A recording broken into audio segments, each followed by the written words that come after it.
Buenos días a las que estamos. Ojalá y se puedan ir anexando las demás compañeras en un momento.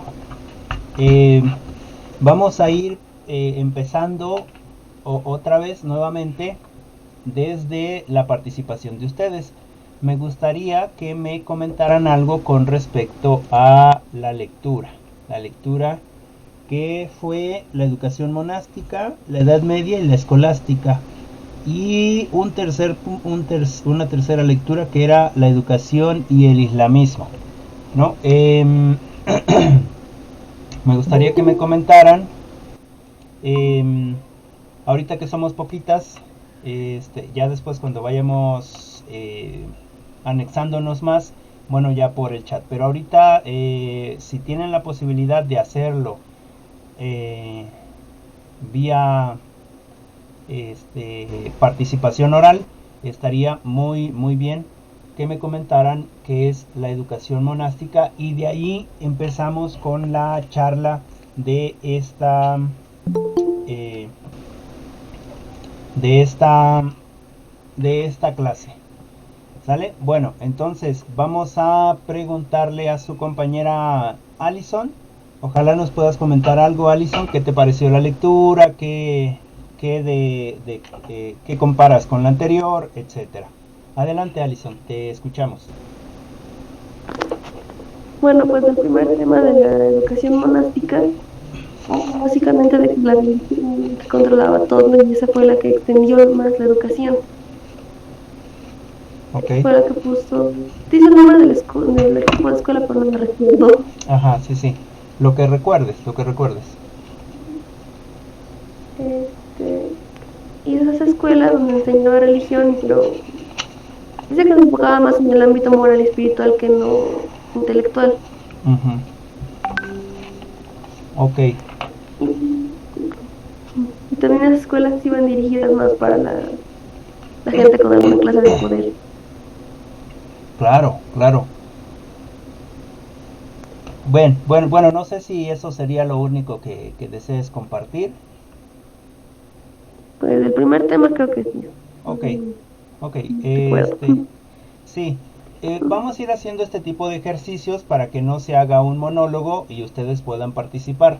Lo cierto es que en las primeras veces que uno participa, bueno, no tiene uno muy fresca la información, pero eventualmente vamos a ir participando y nuestras participaciones se van a hacer mucho más grandes cada vez. Muchas gracias, Alison. Em, Claudia, no sé si nos puedas comentar algo de las lecturas en general. De la educación monástica pudimos ver cómo fue una creación donde los monasterios para lo esencial era la vida religiosa y algunos solo a veces la cultura y la educación. Ok, La Edad Media y la escolástica,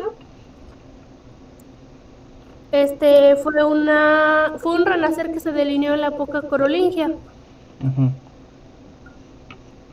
Y la educación y el islamismo fue el origen de la educación y la civilización, de la imitación, costumbres y consejos del santo profeta del Islam.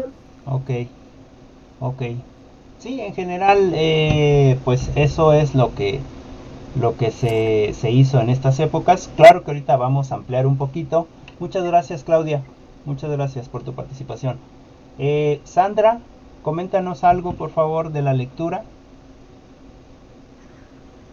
Bueno, pues lo que yo leí de las lecturas, lo que yo puedo decir es que pues fueron, digámoslo así que diferentes educaciones, pero por o sea, se puede decir que eran iguales al momento de que casi todos enseñaban más que nada lo espiritual y moral, casi no se enfocaban más a lo que era la cultura. Solo fue la educación creo que escolástica la que fue la que ay no recuerdo muy bien, pero fue la que como que comenzó a entrar en lo intelectual y en educación, pero en sí o sea, eran casi iguales, por lo menos de que todas se basaban en lo que era la vida religiosa. Ok, ok, muchas gracias, Sandra, por tu participación. Sí, bueno, miren, ¿qué es lo que pasa con la educación? Em,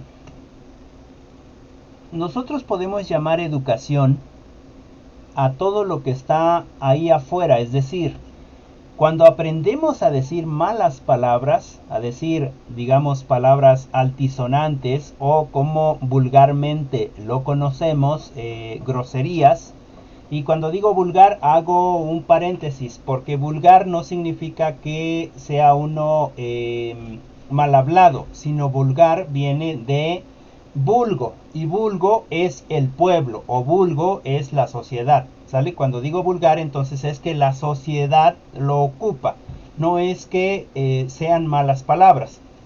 Bueno, cierro el paréntesis. Entonces, eso también es educación, ¿sale? También es educación. En este sentido, una forma de educarnos es saliendo a la calle, ¿no es cierto?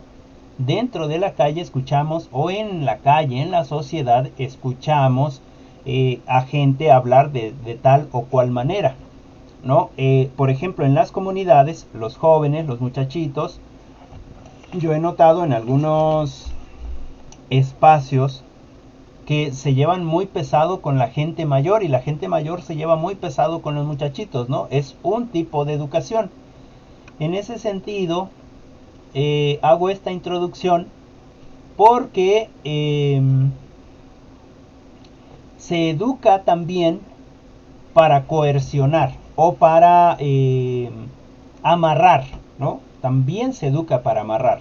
Entonces, si un pueblo no está educado en la cultura, en las artes, en la escritura, la lectura, etcétera, en la gramática, en todo eso, si un pueblo no está educado en eso, no va a poder defenderse del que está en el poder, en el escaño del poder, ¿no? Y entonces parte de la educación monástica tenía precisamente esa función, ¿no? Educar en la religión. ¿Para qué te educan en la religión?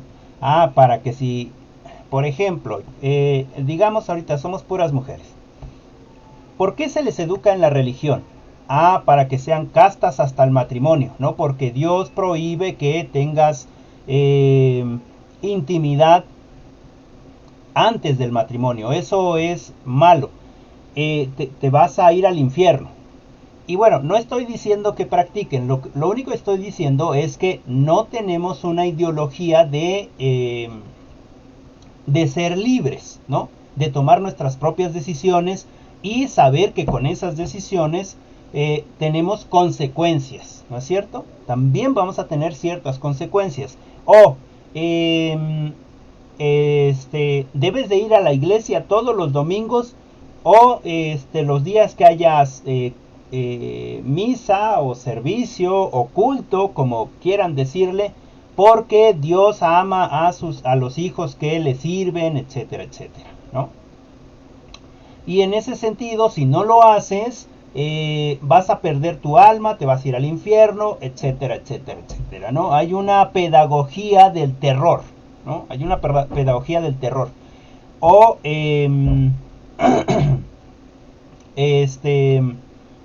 no te pongas faldas pequeñas porque entonces estás haciendo pecar a tu hermano, a tu prójimo, ¿no? Digamos, ciertas cosas que se nos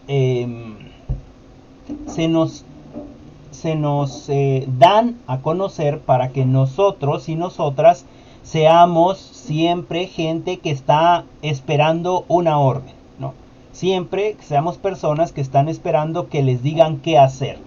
Y Noam Chomsky dice que somos como ovejas llevadas al matadero, ¿no? En ese sentido, nosotras y nosotros debemos de no tener una educación monástica. Recuerden que la educación monástica se mete en los monasterios y ahí es donde se empieza a educar, pero específicamente en lo religioso, ¿sí? Específicamente en el tratar de salvar tu alma. Ahora, todo esto que les comento, por ejemplo, de la intimidad, por ejemplo, de ponerse ropa cómoda, como yo me sienta, etcétera, etcétera, de poder tomar nuestras decisiones, no es porque yo sea un ateo y porque yo esté en contra de la religión, no. Porque también gracias a la religión se ha podido llegar hasta nuestros tiempos, gracias a estos preceptos morales, por ejemplo, espera hasta el matrimonio, ¿no? De evitar ciertas enfermedades de transmisión sexual, ¿no? O sea, la religión tiene mucho que ver, pero hay que ser conscientes también con respecto a las decisiones de nosotros tomamos o que nosotros tomamos. Es decir, cuando somos pequeños, nuestros padres nos llevan a la iglesia católica, ¿no? O nos llevan a la iglesia, a una iglesia evangélica. Pero cuando ya somos adultos y tenemos capacidad de razonar, de utilizar nuestro raciocinio, entonces nosotros decidimos qué iglesia seguir, si es que seguimos una iglesia. O simplemente me comporto como mi ética y mi moral me dicen que me comporte, ¿no? Y en ese sentido también puedo evitar muchas cosas. En este caso de la educación monástica no era posible porque se dogmatizaba. ¿Qué significa? Que no se les deja decidir qué hacer, ¿no? Sino se les dogmatiza en el sentido de que se les dice lo que un libro dice, en este caso la Biblia. Ahora, no digo que la Biblia esté mal y no estoy en contra de la Biblia. De hecho, también tengo mi Biblia y también en casa vamos a una iglesia, etc. Y de hecho, científicamente, la Biblia ha sido un libro para argumentar teóricamente. Solamente digo que nosotros debemos tener la capacidad para comprender lo que pasa en el mundo, ¿no? Para comprender lo que pasa en el mundo. Y en este sentido de la educación monástica sigue el camino de la educación en la Edad Media, que es decir, lucha por la salvación de tu alma. El rey está impuesto por Dios, es un representante de Dios en la tierra. La gente que está a su alrededor, es decir, los religiosos que están alrededor, ellos también son parte de Dios y son los que descubren o nos comentan o nos dicen los designios de Dios, es decir, qué es lo que Dios quiere para nosotros, etc. Por ejemplo, se agarran de muchas partes porque dicen, bienaventurados los pobres porque de ellos es el reino de los cielos, ¿no? Pero yo me cuestiono, ¿Dios quiere pobres? Está bien, no puede, los pobres no podemos salir adelante del todo, pero en realidad no tendríamos por qué ser pobres. Entonces, esa sería una argucia de la iglesia, ¿no? Sí está en la Biblia, pero la iglesia lo transcriversa y ahora se resulta que hay que ser pobres porque así vamos a ser bienaventurados en el reino de los cielos, ¿no? Y entonces, ¿qué pasa con los ricos, ¿no? O ¿qué pasa con la gente que sí también es religiosa y que, digamos, tiene una manera de vivir digna? En ese sentido, no debemos de dejar que se nos pongan ideas, digamos, que tienen que ver desde la iglesia, ¿no? Nosotros ya como, digamos, estudiantes, podemos entonces discernir qué es lo que sí es bueno para nosotros, nuestra vida y nuestra salud espiritual, y qué es bueno para nuestra vida como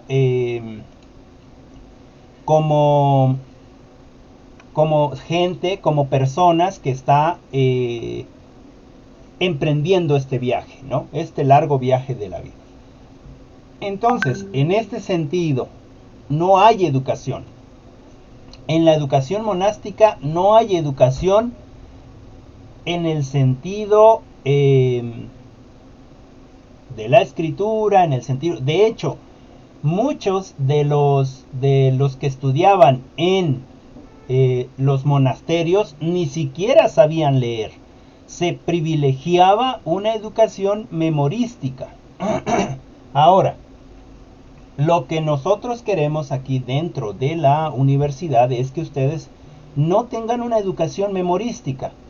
Por eso es que, y haciendo un paréntesis, por eso es que yo les pido que participen a ustedes para ver qué tanto de esto pudimos comprender, ¿no? Qué tanto de esto que leímos pudimos comprender, cómo lo entendimos y no precisamente que me repitan o que se repita todo lo que ya está ahí en el papel, ¿no? La idea de nosotros como docentes y nosotras como pedagogos o futuros pedagogos es precisamente no repetir o no hacer una educación repetitiva.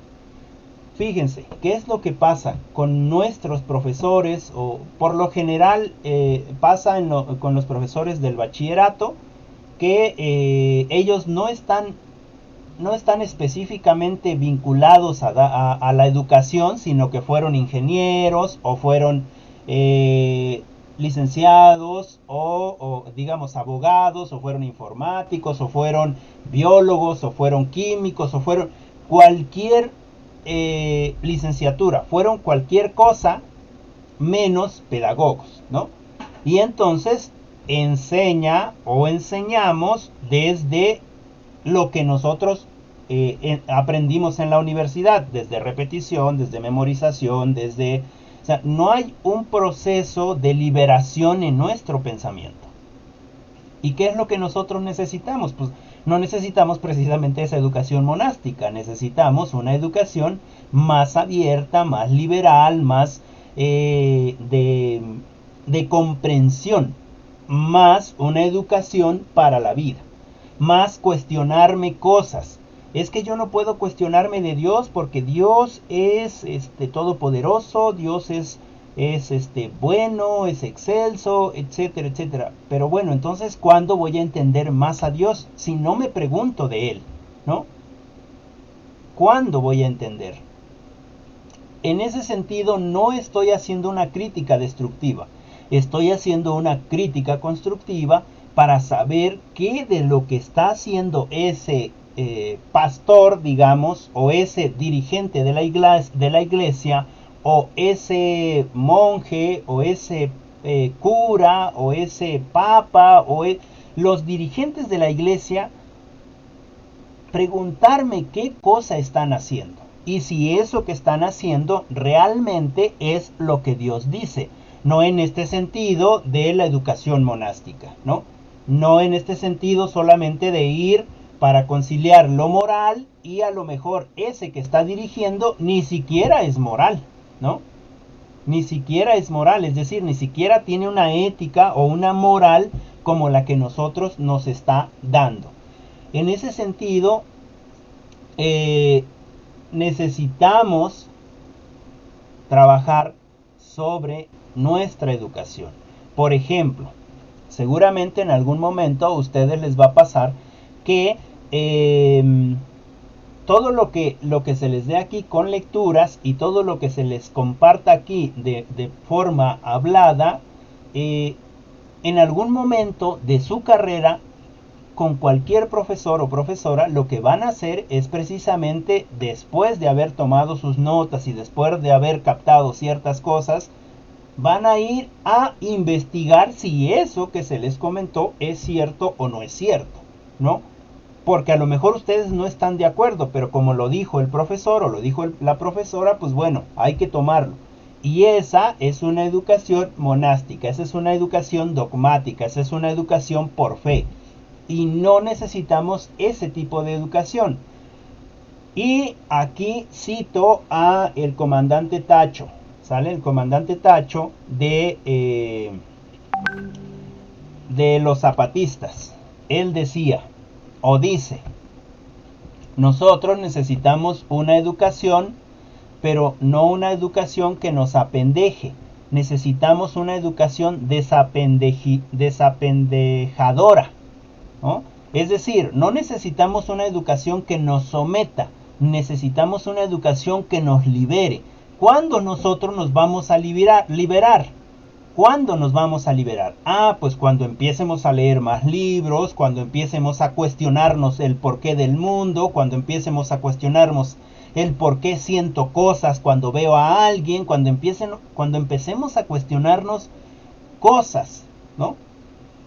Y ojo, una cosa es cuestionarnos a nosotros mismos y otra cosa es sentirnos omnipotentes y omniscientes, no como Dios, y entonces ya volvernos rebeldes, porque entonces no estamos en el buen camino de la educación, ¿no? En ese sentido, lo que necesitamos nosotros es cuestionarnos a mí mismo. ¿Qué es lo que estoy haciendo? Imaginemos que tenemos un problema en nuestra escuela, en donde estemos trabajando, ¿no? Tenemos a un joven que es rebelde, que a todos los maestros les grita, ¿no? Que todos los maestros les grita, o al menos eso es lo que piensan los profesores, ¿no? Que se les grita. Y entonces, pues lo tienen por un mal muchacho, etcétera, etcétera. Y como tenemos una educación monástica, es decir, llevas tu planeación, llevas tus temas, los das, el muchacho empieza a hacer relajo, etcétera, etcétera. Y entonces, pues en esa educación monástica te dicen, o está dicho ahí, o se supone que ese muchacho no quiere estar en la escuela y hay que sacarlo entonces afuera, ¿no? Porque pues es un desastre, es un relajo, ¿no? Eso es parte de la educación monástica, ¿no? Eso es de la educación monástica de nosotros como docentes. ¿Por qué? Porque no puedo hacer nada con ese muchacho. Es un relajo, es un problema, es un muchacho problema, ¿no? Hay que sacarlo porque los problemas los tiramos, ¿no es cierto? No los resolvemos. Y en este sentido, pues es un problema el muchacho, él no quiere estudiar, él no quiere saber nada de la escuela, él es pues ya es una pérdida, ¿no? ¿Para qué esforzarnos por él? En ese sentido estamos en esta educación monástica, ¿no?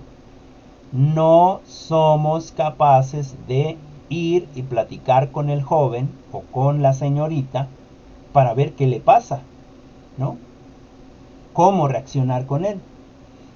Miren, en el bachillerato yo tuve a un jovencito que eso le pasaba, ¿no? Era su forma de hablar, pero todo mundo lo veía mal porque pues les respondía mal a los profesores, ¿no? Y entonces él así hablaba. No es que quería hacer enojar al profesor o a la profesora, ¿no? Así le hablaba, ¿no? Por ejemplo, le decías, a ver, haz esto. ¿Y por qué lo voy a hacer? Yo no hago nada, ¿no? Es una mala respuesta, ¿no es cierto?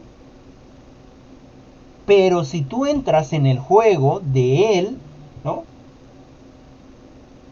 Y empiezas a entender cómo él se comporta, entonces él de alguna manera va a empezar a entrar a lo que tú quieres o lo que tú pretendes que sea un buen camino para su vida, ¿no? Por ejemplo, yo le decía, vamos a practicar guitarra.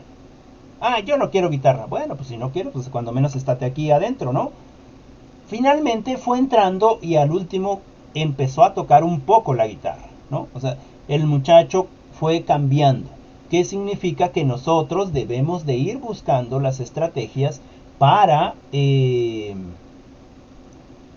no para dominar al otro, sino para comprender al otro y a la otra, ¿no? Por ejemplo, saco un tema de la clase pasada. La clase pasada, recuerden que estuvimos hablando de de la educación de la Edad Media en el sentido del cristianismo primitivo y la educación patrística, la educación caballeresca, además del feudalismo y la educación, ¿no? Y se nos coló el tema del feminismo, ¿no? Y hablábamos de que se debe de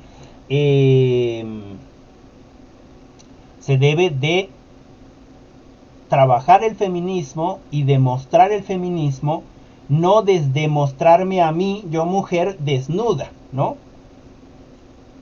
Sino de mostrar lo capaz que soy, demostrar, argumentar, mostrar mi inteligencia, ¿no? Y alguien de ustedes, no recuerdo quién, comentó que las mujeres se desnudan o muestran los senos para normalizar el cuerpo, ¿no? Y bueno, yo hacía hincapié en que no estoy de acuerdo en eso, porque entonces estoy siendo como el varón, ¿no? Como el varón se quita la camisa, etcétera, etcétera. Bueno, entonces yo también, ¿no? Para normalizar mi cuerpo. Pero yo creo que el cuerpo es normal, ¿no? El cuerpo del hombre y la mujer es normal. Bueno, pero esa aportación no se satanizó, ¿no? Yo solamente les comenté, a ver, yo no estoy de acuerdo con eso, yo creo que es esta cosa, pero no le dije a la compañera, ay, no, eso no lo hagas, ¿cómo es posible? Ponte a estudiar bien el feminismo, porque eso no se debe de hacer. No, porque es una forma de pensar y quizás en algún momento, estudiando más autoras femeninas, ¿no? Porque hasta eso, estamos plagados de autores que quieren hablar del feminismo, pero son hombres, ¿no? Y entonces, yo, por ejemplo, me considero un feminista y sin embargo no tengo el conocimiento de las personas que me han enseñado feminismo, que no han sido varones, han sido mujeres, ¿no? Y en ese sentido, nosotras, las mujeres, deberíamos de apropiarnos de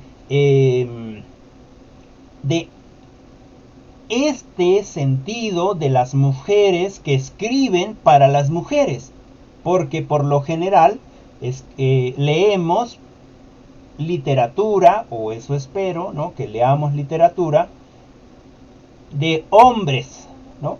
Que escriben hombres, que tienen una visión, se acercan a lo que es feminismo, pero no tienen todo este sentimiento o esta subjetividad de ser mujeres. En ese sentido, cierro, son específicamente el respeto al otro, el que me permite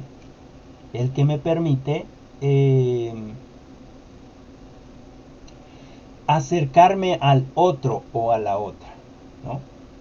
Uno intenta muchas cosas dentro de la escuela.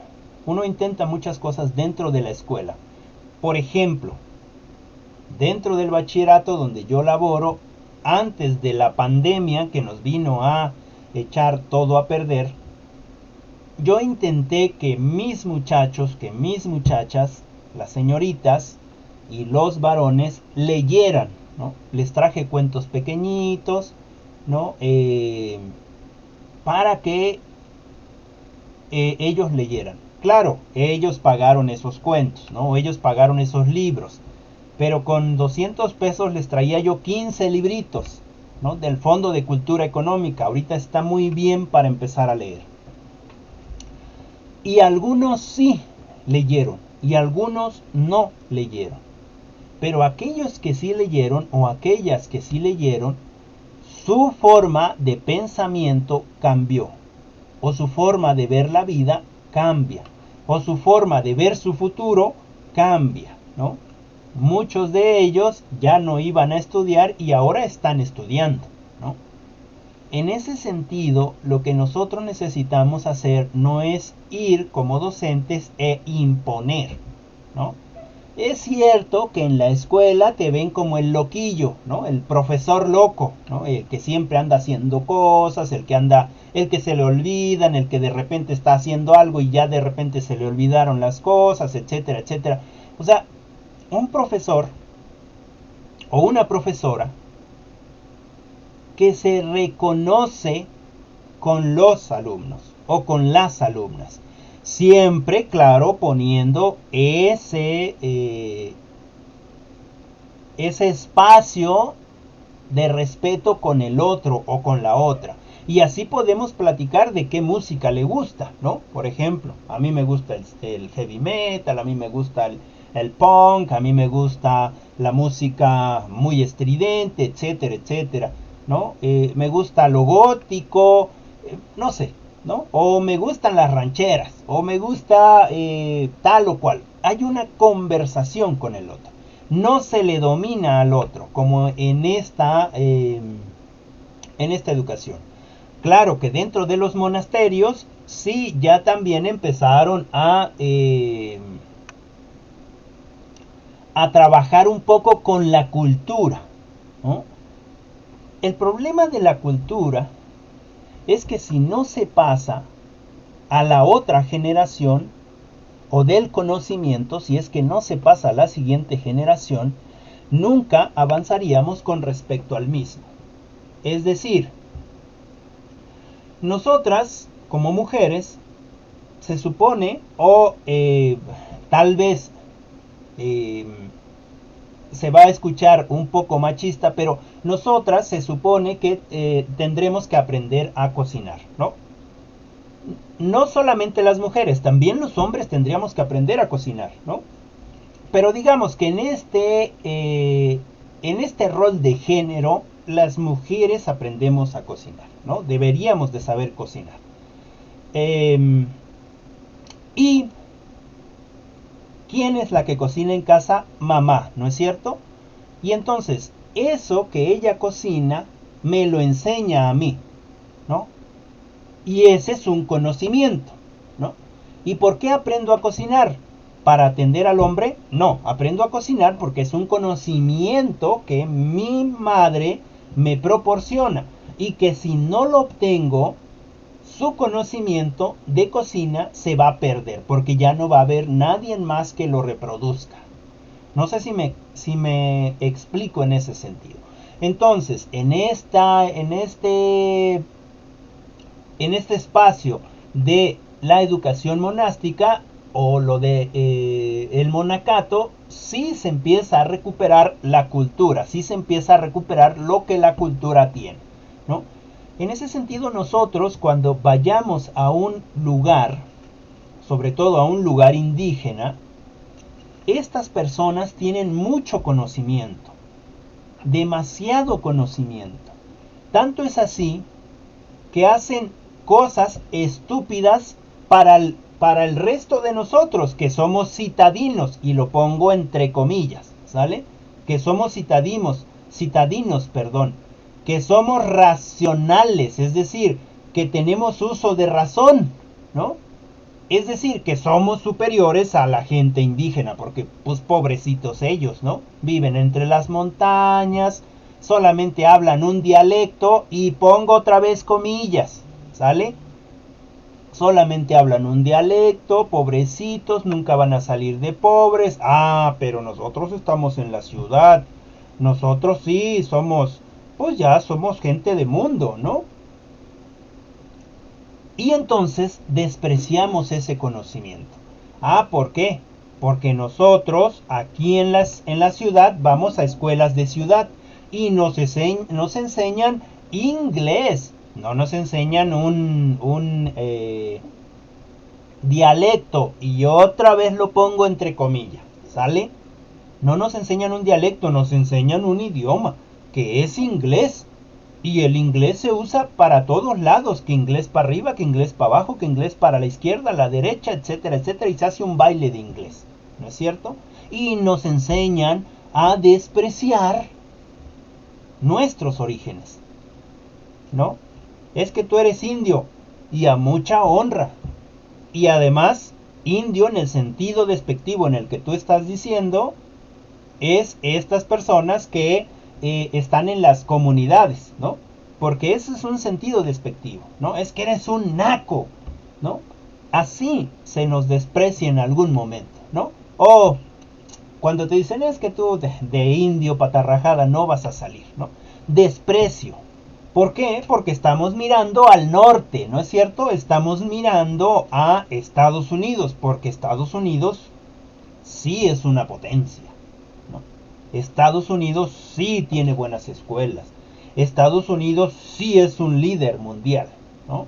Estados Unidos para acá, para allá, etcétera, y nos enseñan a despreciar. Es decir, el conocimiento que nos dan en las escuelas nos coloniza, nos llena de ideas y nos hace despreciar nuestras raíces. Pero en nuestras raíces es donde está el verdadero conocimiento. Y les decía que la gente indígena hace cosas tan estúpidas para nosotros, el vulgo general, el vulgo que está bien, y entre comillas lo pongo, que fíjense, ellos van con su hacha al monte y antes de cortar el árbol, se ponen frente a él y se pasan una hora explicándole por qué lo van a cortar. Es decir, te voy a cortar porque necesito fuego para mi casa, necesito leña para mis frijoles, necesito esto, necesito lo otro, pero yo te honro, etcétera, etcétera. Fíjense cómo hacen una cosa tan estúpida, ¿no? Para nosotros, claro. Pero si nosotros respetáramos la naturaleza como ellos, si pudiéramos entender el concepto de equidad en el sentido hombre-naturaleza, estaríamos mucho mejor, ¿no? Y aquí me recuerdo una película que se llama Avatar, no la del Aang, sino Avatar, la que van a Pandora y hay unos habitantes de Pandora y hay un lisiado que es militar y que se empieza a meter en su avatar, ¿no? Y empieza a llegar con estos habitantes de ese lugar. Y hay una pues habitante de este lugar que le enseña que las plantas están conectadas con todo, con el cielo, con la tierra, con ellos mismos y que pueden hablar con las plantas. Esa es la sabiduría ancestral de la gente indígena. Y por eso cosas que a nosotros nos parecen tontas o nos parecen, digamos, en el nivel de estupidez, ahí ustedes me dirán quiénes son más tontos o quiénes son más estúpidos. Los indígenas, que ellos respetan a la naturaleza y que le piden perdón y además le explican por qué lo van a cortar, no nada más porque lo quieren vender, sino porque es para ellos, es para usarlo. O nosotros que lo vemos desde acá con una visión occidentalizada, una visión desde la ciudad, desde lo citadino, desde lo conceptual, ¿no? En ese sentido, nosotros debemos de respetar a nuestros ancianos, que son los que saben. Ah, pero es que yo, profe, ya estudié la licenciatura, ya soy pedagogo. Y además no me quedé ahí, estudié una maestría en pedagogía también. Y fíjense que voy a estudiar el doctorado, pues ya sé, imagínense, 4 años de licenciatura, 2 años de maestría, y la maestría no es fácil, hay que echarle muchas ganas, y otros 2 años de doctorado. ¿Ya cuánto me hice? No, tengo un conocimiento bárbaro. Pero ese conocimiento no se va a comparar nunca al conocimiento de los ancianos. Tendrás conocimientos muy técnicos, pero conocimientos basados en la realidad, la gente de edad avanzada. ¿Y saben cuál es el problema? Que también los despreciamos. No, profe, yo no desprecio a mi abuelito. Yo voy, le beso la mano, lo abrazo, ¿no? Yo voy, le beso la mano, lo abrazo, etcétera, etcétera. Muy bien. ¿Y cuándo le dedicas un tiempo? No, profe, es que yo trabajo, y es que ya llego muy tarde, y es que ya, pues la vida está muy difícil, ya ve que hay que trabajar mucho. Bueno, pregúntenles a sus abuelos si la vida no ha sido siempre difícil, sobre todo en este país tan desigual, que intentamos hacer algo este sexenio, ¿no? Pero sigue habiendo desigualdades. Entonces, ¿qué es lo que necesitamos? Pues acercarnos a nuestras raíces, acercarnos a la oralidad del otro, de la otra. Yo veo, por ejemplo, estoy trabajando acá en la computadora enfrente, pues yo siempre estoy aquí enfrente a la computadora. Mi madre dice, no sé qué tanto haces en la computadora, no entiendo tu trabajo, ¿no? Porque son otros tiempos diferentes, pero de repente ella viene, se sienta en la cama y me platica.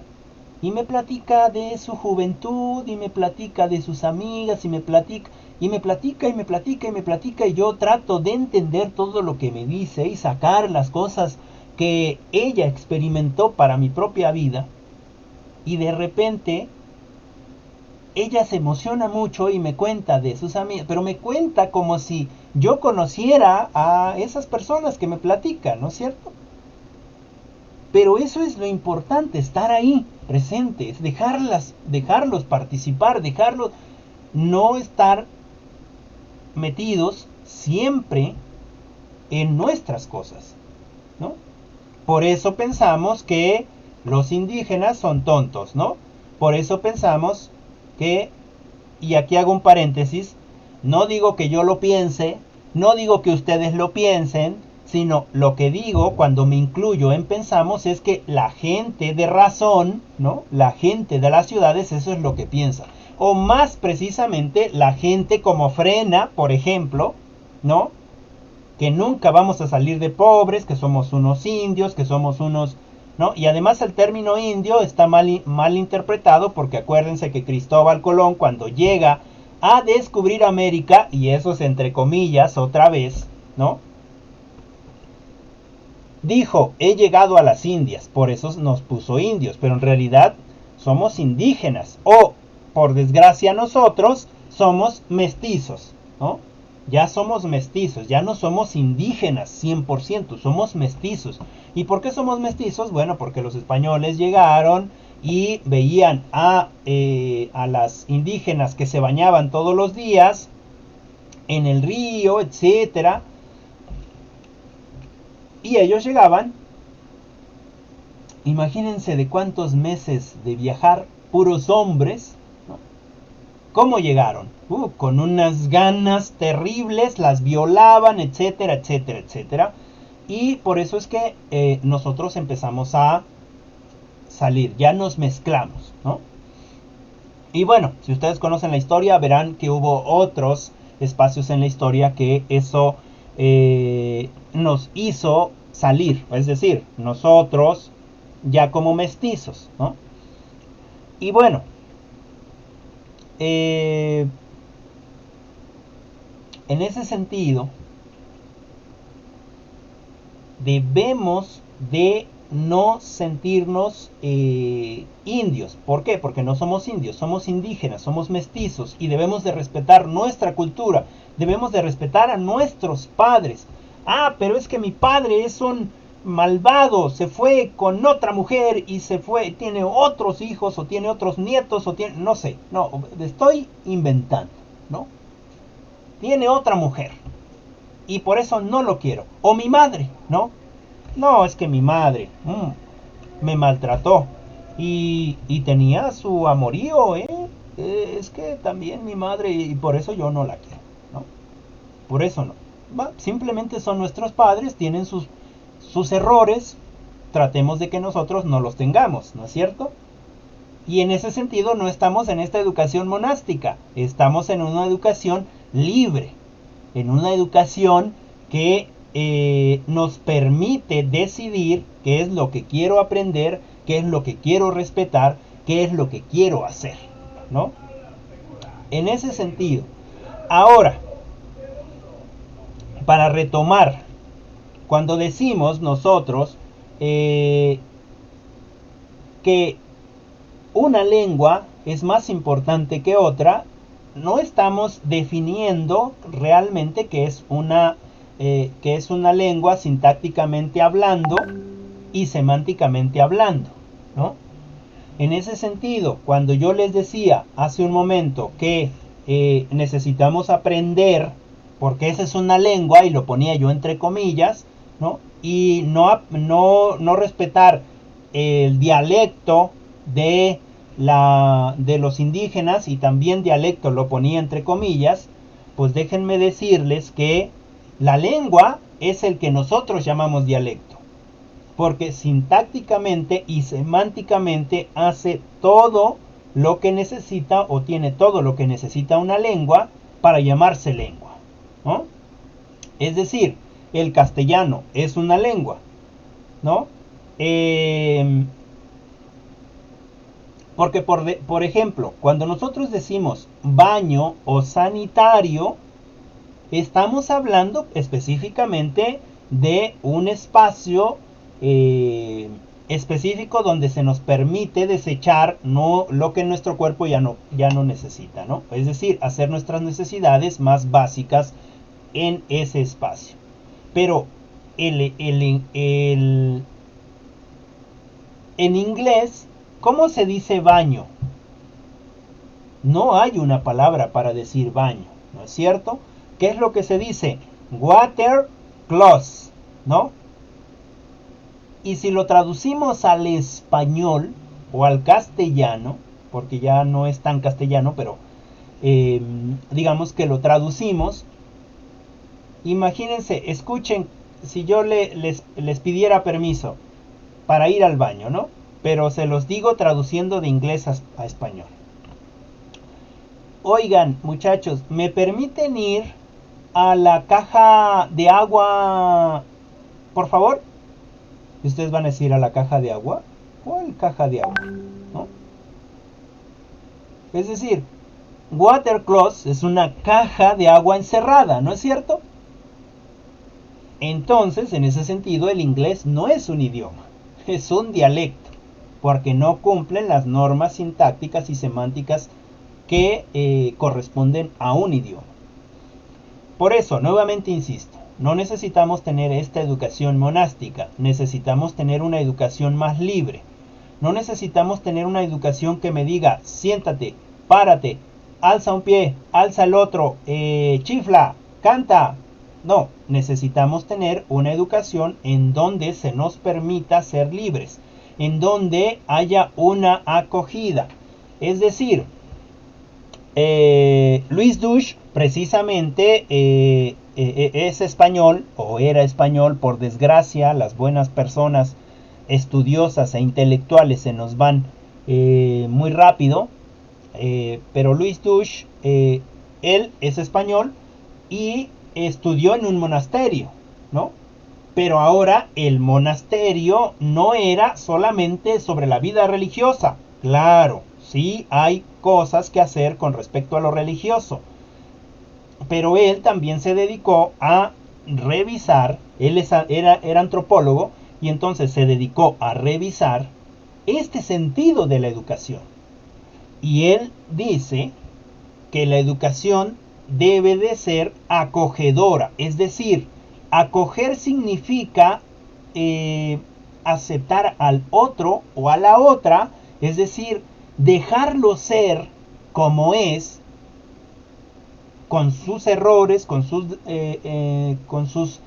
dolores, con sus ilusiones, con todo, sin la necesidad de criticarlo. Es decir, no estar en una estructura de 4 paredes donde se te mande qué hacer, sino dejarte libre en el buen sentido de la palabra. Una educación así seguramente nos va a permitir abrirnos espacio.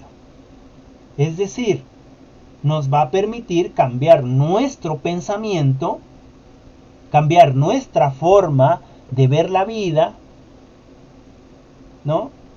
Cambiar eso que yo siento con respecto quizás a mi padre o con respecto quizás a mi madre, ¿no? Que nos hicieron daño, ¿no? Cambiar esa forma de pensar, es decir, acoger, es decir, tratar de abrazar al otro. En ese sentido, Luis Dush dice que se necesita ese lugar acogedor, ese lugar calientito, ese lugar lindo, ese lugar hermoso donde yo puedo ser, donde yo puedo levantar la mano y decir, es esto. Y entonces a lo mejor no es así y yo lo voy comprendiendo, ¿no es cierto? Donde me permita ser libre. ¿Para qué? Pues para crecer. En ese sentido yo les comentaba a ustedes, a todas y a todos, que a mí lo que me interesa con respecto a su conocimiento es que alcancen el conocimiento que quieran alcanzar. No me interesa, como dice John, se me olvidó, pero ya les comentaré. John Holloway, ya me acordé. No como dice John Holloway o como lo menciona también Benjamín Berlanga, de que seamos un arbolito bonsai, es decir, un arbolito chiquito, bien cortadito, bien bonito, pero nada más de ornato, ¿no? A mí lo que me interesa de ustedes y con respecto a esta educación es que se extiendan hasta donde quieran, hasta donde las posibilidades les den. No, pero es que son unos árboles rechuecos, están todos feos, sí, pero se extendieron hasta donde quisieron. ¿Cuál es el límite del aprendizaje? ¿A dónde está el límite de nuestro aprendizaje? A donde nosotros queramos. ¿No es cierto? Nosotros no necesitamos esta educación dogmática. No necesito que ustedes digan amén terminando la clase. No necesito que levanten la mano y digan sí, estoy de acuerdo con todo lo que usted diga. No necesito eso. Lo que necesito es que haya debate. Lo que necesito es que haya ideas. Lo que necesito es que haya subversión. Lo que necesito es que haya preguntas. Lo que necesito es que seamos conscientes de lo que está pasando en nuestro país, ¿no? ¿Por qué? Porque vivimos en este país. Y necesito entonces que ustedes sean lo que quieran ser. No necesito esta educación monástica, ¿no? No necesito meterlos en este monasterio llamado salón de 4 paredes, ¿no? Y entonces enseñarlos dogmáticamente. Y A es igual a C porque B es igual a A, ¿no? No necesito eso. Lo que necesito es precisamente estos avispazos de nuevo conocimiento, de nuevas formas de pensar, de nuevas formas de ver el mundo.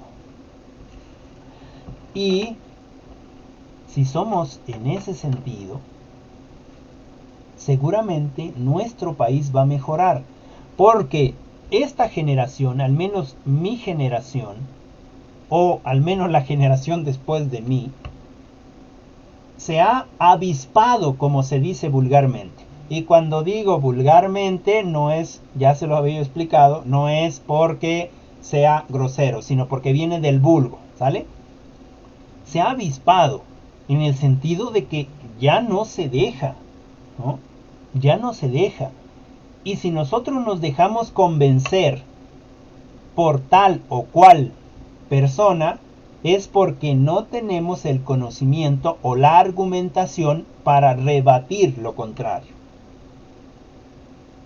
Miren, yo soy muy obradorista. A mí me gusta la manera en la que está trabajando el presidente ahora. Porque está viendo por el pueblo, ¿no? Ahí está Iberdrola, ya no quiere invertir en México. ¿Por qué? Porque no le conviene a los intereses. Pero el presidente está diciendo, o lo dice siempre, es que a mí me paga el pueblo y yo tengo que velar por los intereses del pueblo. Es decir, tengo que recuperar Secretaría de la Comisión Federal de Electricidad. La tengo que recuperar para el pueblo, para que la luz baje, tengo que recuperar Pemex, tengo que luchar por Pemex. ¿Para qué? Pues para que la gasolina baje, para que estemos en un pueblo digno. Mis patrones no son las empresas transnacionales que vienen y nos roban. Mi patrón es el pueblo y el pueblo es el que manda, ¿no? Los zapatistas dicen mandar obedeciendo y ese es el precepto que tiene el presidente, ¿no? Es uno de los mejores presidentes que hemos tenido en toda la historia de México, ¿no? Además de, claro, de Lázaro Cárdenas, que a pesar de ser un militar, supo expropiar cosas. Por ejemplo, expropió Pemex o expropió petróleos, ¿no? En su tiempo. En ese sentido, nosotras y nosotros debemos de saber qué cosa es lo que le conviene a nuestro pueblo. Y más nosotros como pedagogos.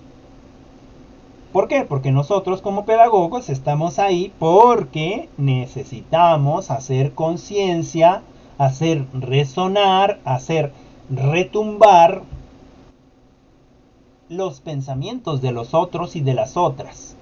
Es decir, necesitamos que los otros y las otras se vuelvan críticos. Pero, remarco, críticos. No criticones, ¿no? Porque yo puedo ser muy crítico, decir, ay, no, es que a esta escuela le falta esto. Pues sí, pero ¿qué haces por ello? Fíjense, hay una noticia por ahí rondando de Lili Telles, ¿no? Seguramente ustedes la han escuchado. Lili Telles es una mujer de TV Azteca, que es conductora, no tiene ni la más mínima idea de política, no porque sea mujer, sino porque esta mujer, yo creo que sí, para ganar respeto, ha mostrado su físico, su hermosura, etcétera, porque de intelectual le falta mucho. Y entonces llega a una candidatura de senaduría gracias al partido de Morena, se cuelga, después hay una traición y se vuelve a el PAN, etcétera, etcétera, porque ahí están los verdaderos, los que aman al país, ¿no? Y entonces ella, siendo una mujer, pues desde mi punto de vista, no tan letrada, le da consejos al secretario, al subsecretario de salud, a López-Gatell, ¿no? Y hasta le entrega un báculo porque es el rey de las muertes. Es una mujer que desde su perspectiva es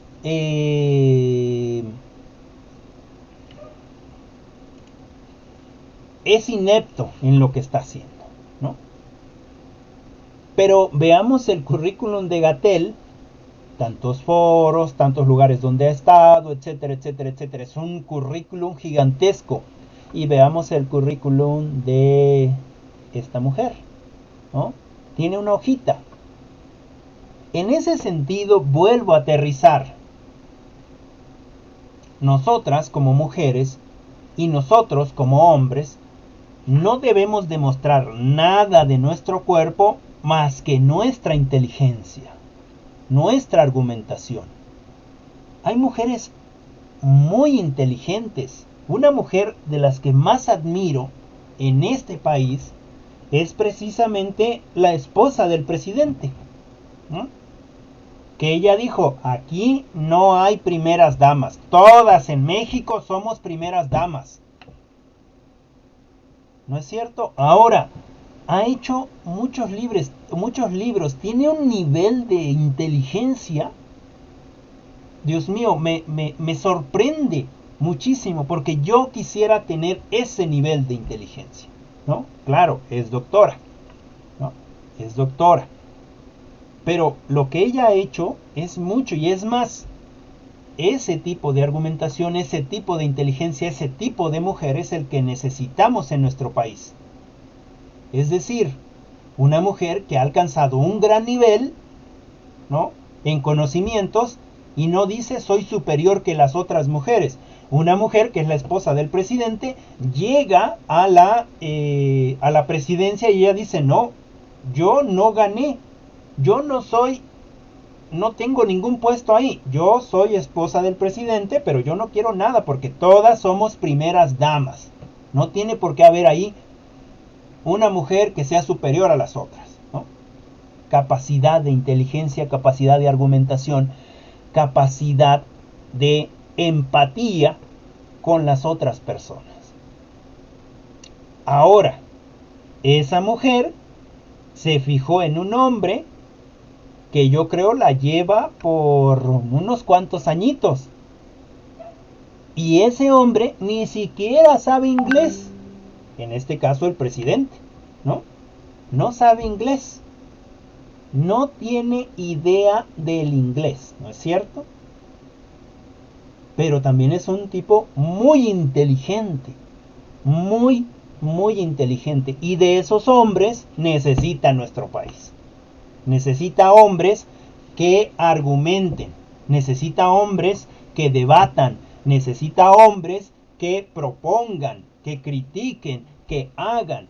Hombres y mujeres que no sigamos en esta educación monástica, que no sigamos en esta educación de la Edad Media o de la escolástica, ¿no? Cero cultura, cero política, cero economía, cero salud. No sabemos de nada más que de Dios. ¿Por qué? Porque Dios es bueno, porque Dios quiere gente humilde, quiere gente ignorante, quiere gente que no sepa, quiere gente que lo que se le diga es lo que se hace. Y no, Dios no quiere ese tipo de gentes, en el sentido de que quiera gente ignorante. Dios quiere gente que sepa, que se defienda. O sea, ¿ustedes creen que si Dios es tan bueno, solamente cuestionémonos, si Dios es tan bueno, creen que quiere gente pobre? Pues entonces, ¿dónde está la bondad de Dios? ¿No que era muy bueno? Y entonces le estamos echando la culpa a Dios. ¿No es cierto? Porque nosotros cuando decimos, ay, yo me porto tan bien, ¿y por qué Dios me castigas? ¿Por qué Dios si yo me porto tan bien? Bueno, pues entonces le estamos echando la culpa a Dios. A lo mejor nosotros, en ese sentido de no ser críticos y en ese sentido de no ser observadores con nosotros mismos, eso que me pasa o eso que me está pasando ahora es consecuencia de alguna acción que yo mismo hice en el pasado. ¿No es cierto? ¿Por qué le echo la culpa a Dios? ¿No? Es que yo soy pobre porque Dios dice que pues de los pobres es el reino de los cielos. Bueno, entonces estamos en una educación monástica, ¿no es cierto? Estamos en una educación de la Edad Media. Porque entonces, como si hay gente que es, digamos, ya no rica, pero que lleva su vida más o menos, ¿y por qué nosotros y nosotras debemos de ser pobres? ¿Quién dice eso? ¿Ah? ¿Quién dice eso? Nos quieren tener pobres y nos quieren tener ignorantes. Va a depender de nosotros, como estudiantes, como nuevas generaciones, desmentir esto. Así como nosotras como mujeres tenemos que desmentir el falso feminismo y aferrarnos a un feminismo real, es decir, vamos a leer a Silvia Federici, vamos a leer a otras mujeres que hablan de feminismo, por ejemplo Simone de Beauvoir, ¿no? Vamos a leerlas, vamos a ver qué piensan ellas, son mujeres y tienen idea desde lo que ellas sienten y desde lo que ellas ven con respecto a esta idea que se tiene del feminismo. Y así también nosotras y nosotros vamos a desmentir que nosotros los mexicanos somos tontos, que nosotros los mexicanos somos flojos y que nunca vamos a llegar a ningún lado. ¿Por qué? Porque somos flojos, ¿no? Porque la idea de un mexicano es una persona sentada a un lado de un nopal con un sombrerote y su caguama, ¿no es cierto? ¿Qué es lo que necesitamos entonces nosotros y nosotras? Necesitamos instruirnos más en esa libertad que les comentaba de lo cognoscitivo, es decir, desde el acoger al otro o a la otra, desde el ser libre en nuestro pensamiento, desde el elegir lo que nosotros queremos, de acuerdo también o teniendo en cuenta que hay una consecuencia con todas nuestras elecciones, ¿no? Hay una causa y hay un efecto, y no echarle la culpa al otro o a la otra, ¿no? O a los otros, o a mi padre, o a mi madre, o a mi tío, o a mi tía, o a quien quieras, ¿no? Sí, la culpa es mía, ver qué hice mal y en ese sentido, bueno, tratar de resarcirlo. Bien, para ir terminando, porque ya son las 9:12, entonces, ¿qué necesitamos con respecto a nuestra educación? A ver, esto que vemos con respecto a la educación monástica, con respecto a la Edad Media y la escolástica, nos sirve, y a la educación y el islamismo nos sirve para ver cómo es que se trabajaba en esos tiempos. De hecho, en algunos de sus comentarios decían, bueno, para la mujer no era tan difícil porque la mujer se quedaba en su casa. Pues claro, ¿no? A la mujer la educaba ¿quién? Pues la mamá. ¿Para qué? Pues para que pudiera servir bien al esposo, porque el esposo es el que salía. Y en ese sentido, nosotras como mujeres no debemos de permitir eso. Ojo, aquí también, no estoy diciendo que vayan con su mamá y le digan, no mamá, es que el profe Rafa dijo que yo ya no haga nada en la casa, que ya no barra, que ya no trapee, que ya no... Nada, porque eso es un rol de género. No, tampoco. Por eso hay que ser críticas y hay que ser críticos, ¿no? Lo que yo digo es precisamente que nosotras no somos empleadas de nadie. No somos empleadas de nadie. Pero sí hay que aprender las cosas que nuestros padres y nuestras madres nos enseñan, ¿no? ¿Por qué? Pues para bienestar de nosotros. El varón entonces se aprende a barrer, se aprende a trapear, se aprende a lavar su ropa, se aprende a planchar, se aprende a cocinarse. No va a necesitar a una mujer para que le haga eso. ¿Por qué? Porque él lo sabe hacer, ¿no es cierto? Y si una mujer aprende no solamente a hacer de comer, a lavar, a trapear, si no solamente aprende eso, sino también se va con el papá y le dice, a ver papá, enséñame a clavar, o a ver papá, yo serrucho, o a ver, se hace una mujer independiente y no va a querer a un hombre para que la mantenga, ¿no es cierto? ¿Por qué? Porque yo soy independiente y el varón también no va a querer a la mujer para que le haga las cosas. ¿Por qué? Porque yo como varón soy independiente. Yo solo puedo vivir, me puedo hacer de comer, me puedo hacer todo lo necesario para mi supervivencia. Y yo, mujer, también sola puedo vivir, me puedo hacer todo lo necesario para mi supervivencia. Que me hace falta pintar la casa, yo la sé pintar y no necesito contratar a nadie, yo la hago. Oye, pero te quedó mal ahí, está mal pintado. Pues sí, pero yo lo hice. Ya sé que me quedó mal, yo veo que me quedó mal, pero pues a lo mejor le voy a pintar ahí un dibujito, una carita o algo para que se disimule, etcétera. Nosotras, tanto como los varones, podemos hacer las cosas del otro. Podemos hacer las cosas de la otra. Es decir, en nuestro país, o al menos aquí en donde estoy yo, en Apizaco, yo he visto a varias mujeres ya taxistas. Andan de taxistas, ¿no? No, es que ese es un trabajo para hombres, porque a las mujeres las violan y a las mujeres se andan de noche, no sé qué. No. ¿Por qué? ¿Por qué debería de pasar eso? ¿No? Porque no tenemos una conciencia de equidad, de inclusión. Hay mujeres que trabajan en las combis, ¿no? Y lo hacen muy bien. No hay una diferencia, ¿no?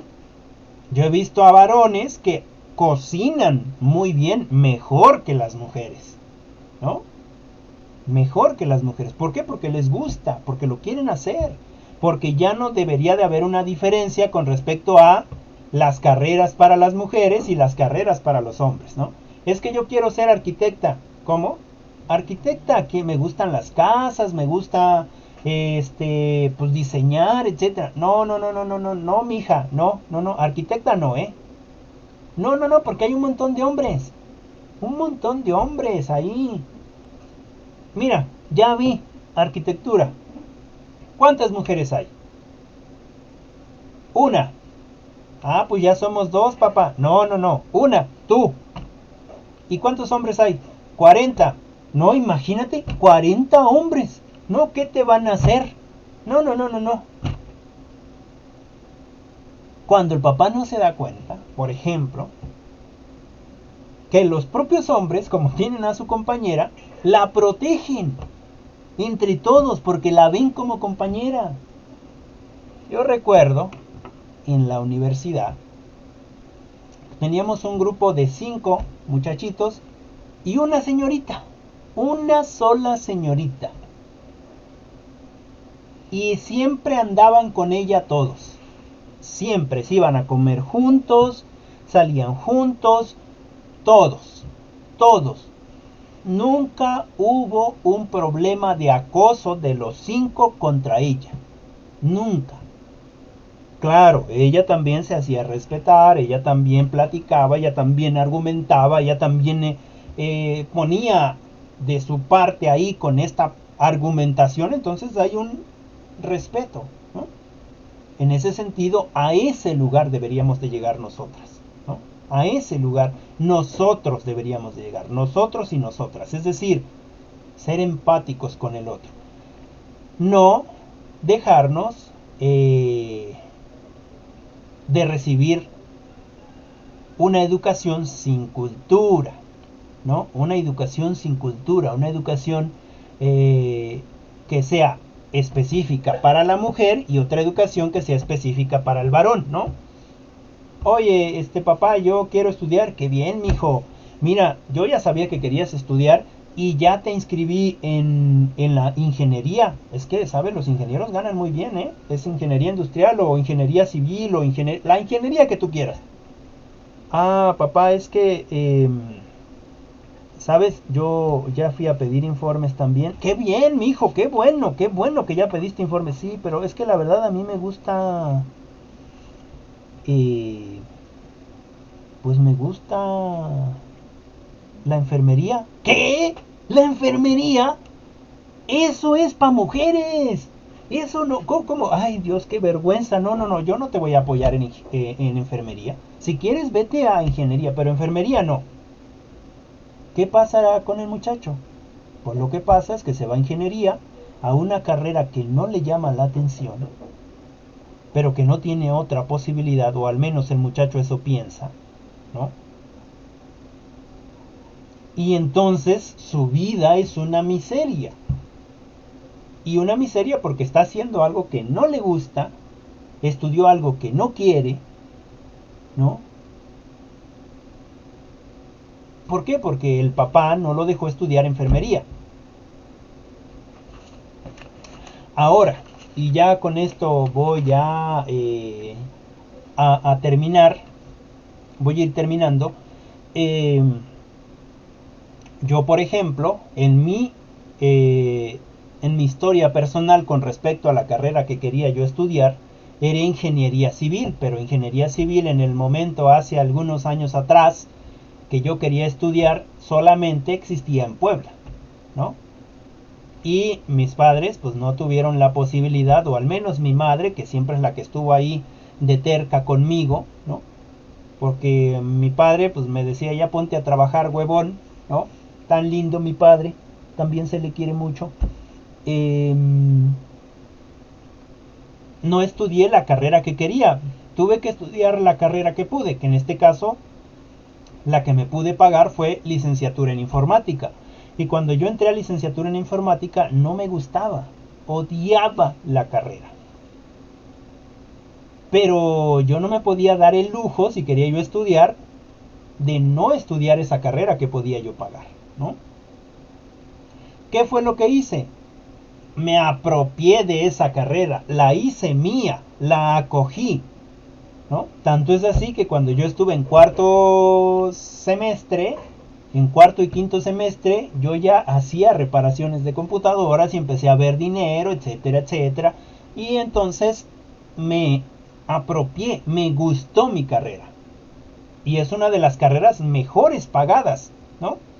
Claro que por desgracia o por fortuna, no sé cómo lo verían, porque yo como informático haciendo reparaciones ganaría yo mucho dinero, ganaría yo más dinero, digamos, ¿no?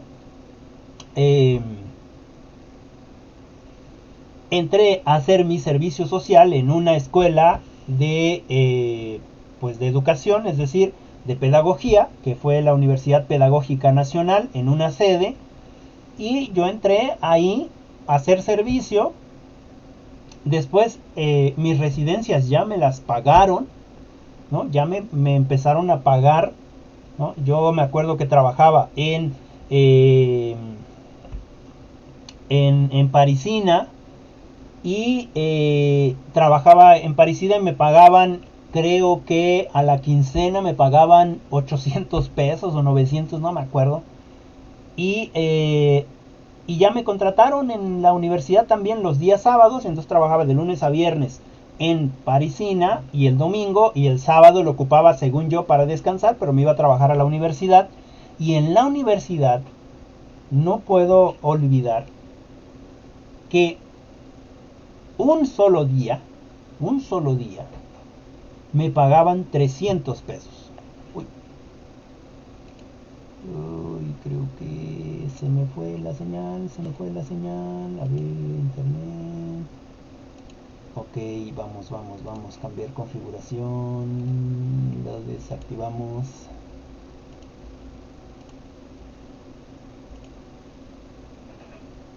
Vamos. Una disculpa, creo que también el internet ya quiere que nos vayamos. Se desactivó, pero bueno, ya termino, ¿no?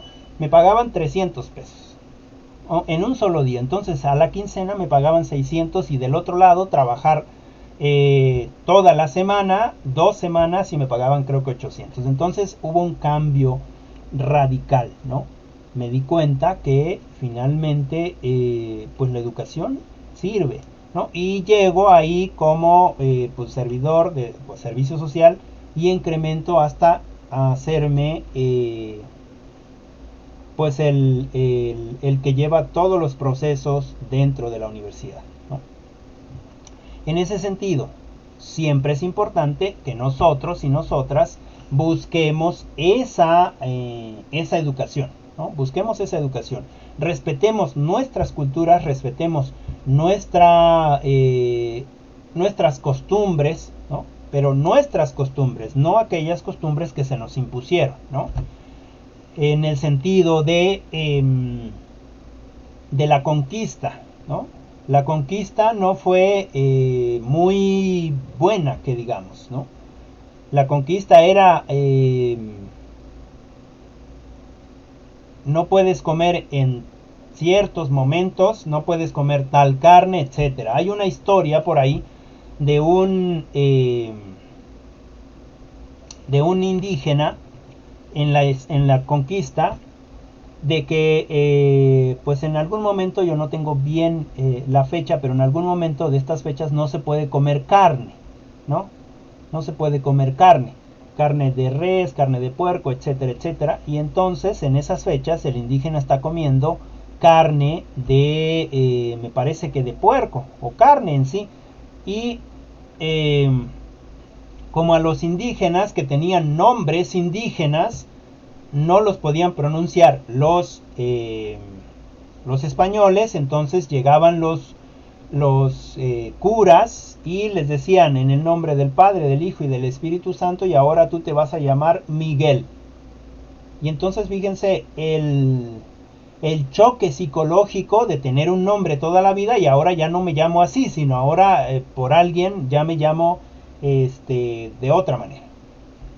Bien, y entonces llega este indígena, está comiendo carne, carne, una carne que no se puede comer en ese tiempo, y llega el sacerdote o el cura y le dice, pero ¿qué haces? Estás pecando ante Dios. Y dice el indígena, ¿por qué? Pues porque estás comiendo carne que no se puede comer en estas fechas. No, estoy comiendo pescado. ¿Cómo que estás comiendo pescado si te estoy viendo que estás comiendo carne de puerco? No, de verdad estoy comiendo pescado. Pero estás loco, esa es carne de puerco. No, es carne de pescado. ¿Qué es carne de puerco? No, mire, le explico.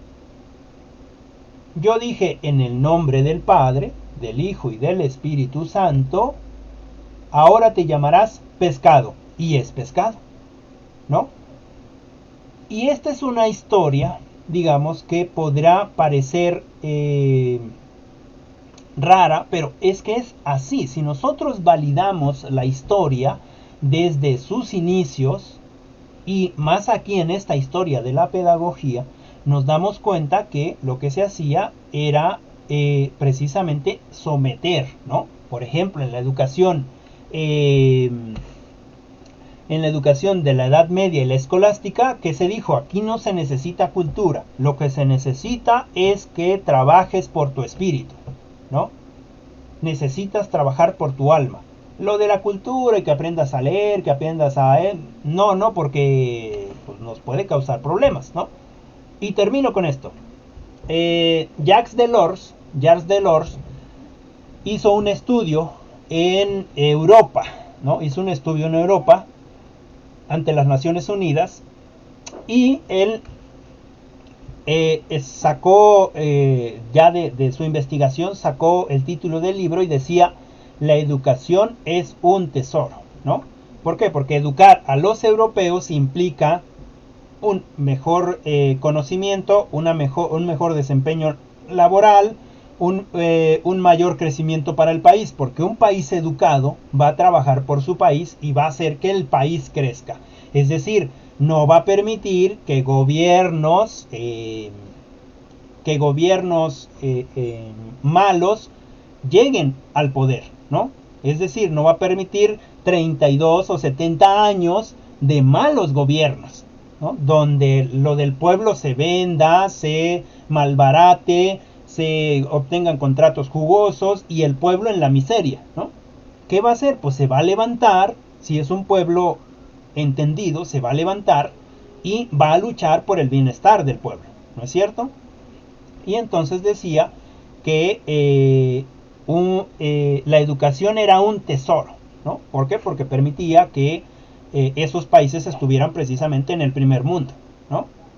En el sentido de bien económicamente, el respeto al trabajo, etcétera, ¿no?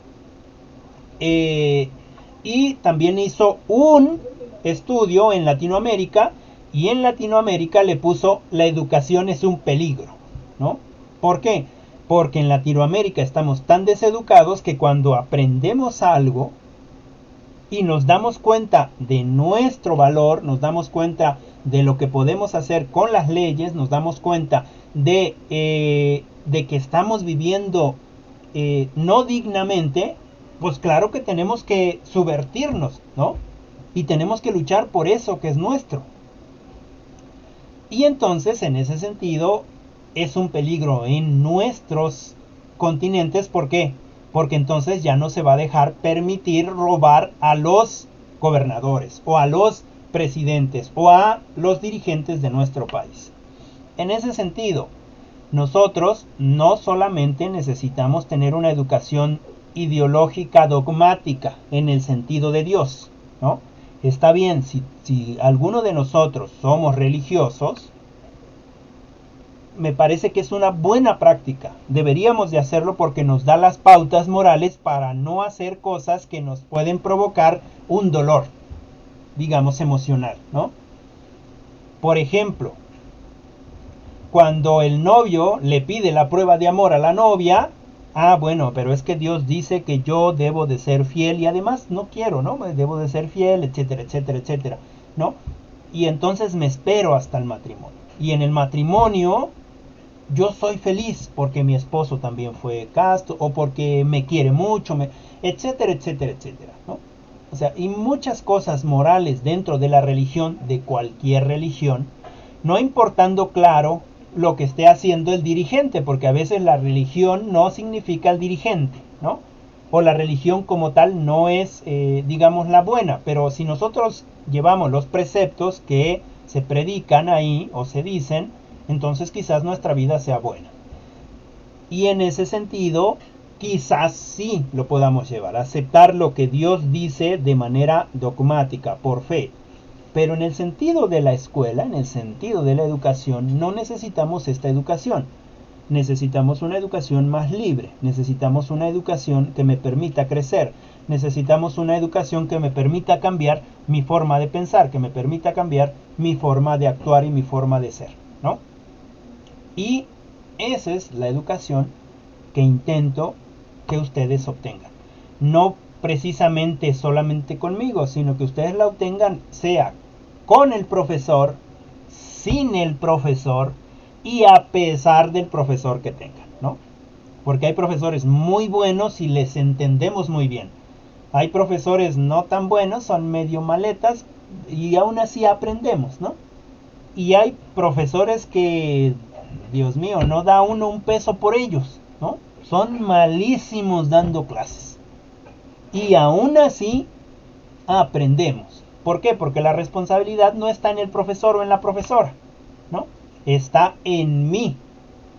Yo, que soy el estudiante, voy a aprender. O sea, yo ya me empeciné en estudiar. Y no importa que en mi camino estén profesores que sean malos, que sean exigentes y no sepan nada, o que sean exigentes y sepan mucho, ¿no? No importa, lo importa es lo que yo me voy a exigir y lo que yo voy a aprender, ¿no? En ese sentido, las educaciones. Y bueno, recordemos que en el Islam también al niño se le enseña desde muy pequeño a repetir. Es una educación memorística, no necesitamos una educación memorística, no necesitamos un libro para basarnos en ese libro, ¿no? Si no es la religión. Si es la religión, recuerden que el libro es la Biblia, pero si no es la religión necesitamos saber de muchos lados, es decir, tener conocimiento de varios espacios, de varios libros, de varios comentarios, de juntarnos con aquellas personas que pues nos interesan sus conversaciones. Seguir, por ejemplo, lo que dice el presidente en las mañaneras, porque pues ahí comparte o desmiente todo lo que los otros o las otras están comentando. Recuerden que hay mucha infodemia en nuestro país y nosotros necesitamos estar bien informados y bien informadas para poder tomar decisiones con respecto a nuestro futuro, ¿no? Yo, por ejemplo, si hubiera seguido el PRI, no les hubiera recomendado a ustedes que estudiaran pedagogía. ¿Pero por qué si me gusta mucho la pedagogía? ¿Por qué se iban a morir de hambre? ¿No? En el sentido de que estaba la ley del 2013, ¿no? La ley de educación del 2013 y era coercitiva, es decir, no te permitía obtener una plaza. ¿Por qué? Pues porque se daba por hecho que los profesores que salen son unos ignorantes y entonces tienen que pelear por la plaza y tienen que pues ya saber. Pero ¿cómo voy a saber si estoy apenas saliendo de la universidad? A lo mejor soy muy bueno teóricamente, pero la teoría y la práctica son diferentes, ¿no es cierto? Bueno, y seguimos en otro momento la conversación porque ya se extendió mucho. Ahora vamos a dar la tarea, a menos claro que tengan alguna pregunta. A menos claro que tengan una pregunta. Y si no, vamos a dejar la tarea, ¿sale? Vamos a dejar la tarea. Les comento que recuerden que me deben de enviar sus apuntes. Muchas gracias, Alison. Me deben de enviar sus apuntes o sus notas que tomaron con respecto a esta clase. Entonces, la sesión 7 es la 4.1, que es de la educación teocéntrica a la educación antropocéntrica. De la educación teocéntrica, es decir, de la educación de Dios, teo, a la educación antropocéntrica, hombre, ¿sale? Antro, hombre. Entonces, esta clase también va a estar muy buena. Entonces sería de la educación teocéntrica a la educación antropocéntrica.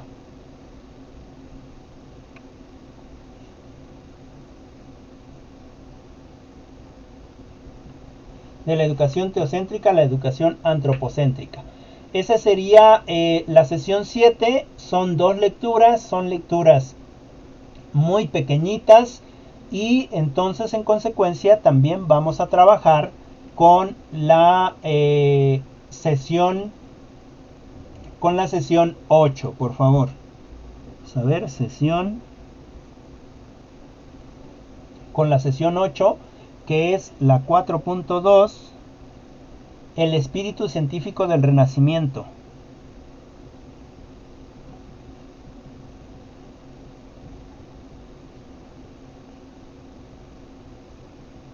Del Renacimiento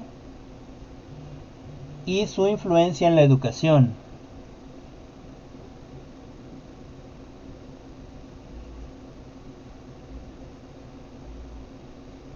Y la 4.3, que será humanismo y renacimiento.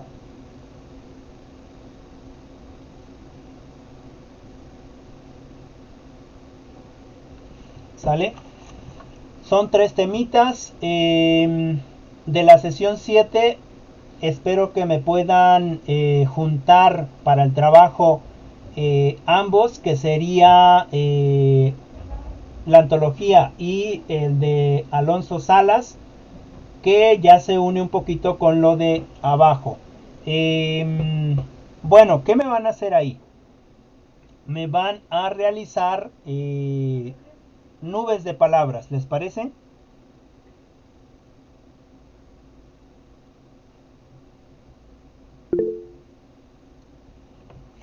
Ok, nubes de palabras o nubes de ideas, es lo mismo, ¿sale?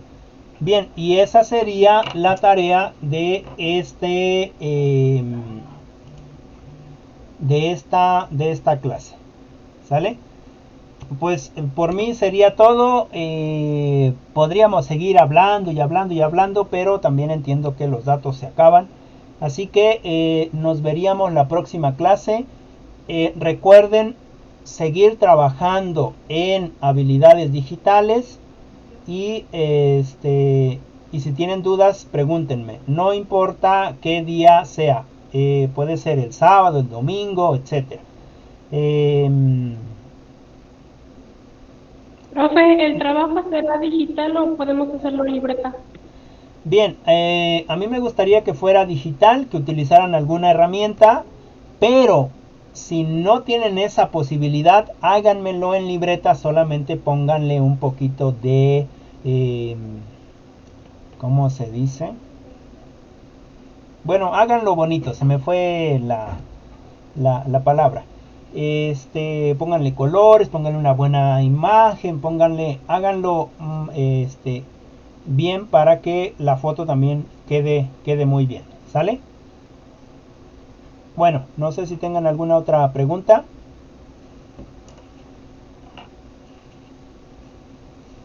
¿No? Y si no, pues bueno, ahí le vamos a dejar. Ok, ahí le vamos a dejar. Miren, ya sé que me han mandado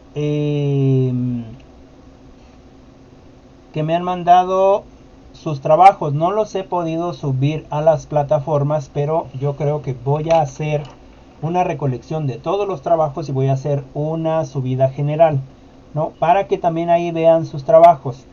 O bueno, voy a ver si los puedo hacer por temas, pues ya los hago por temas y les mando los enlaces. Recuerden que también les estoy enviando de Excel. Ya nomás me falta un solo tutorial de Excel y ya entraría yo a PowerPoint. ¿Por qué es importante? Lo van a ir ocupando. Me parece que algunos de los compañeros les están pidiendo trabajos en formato APA. Y yo les recomendaría que se bajen por favor las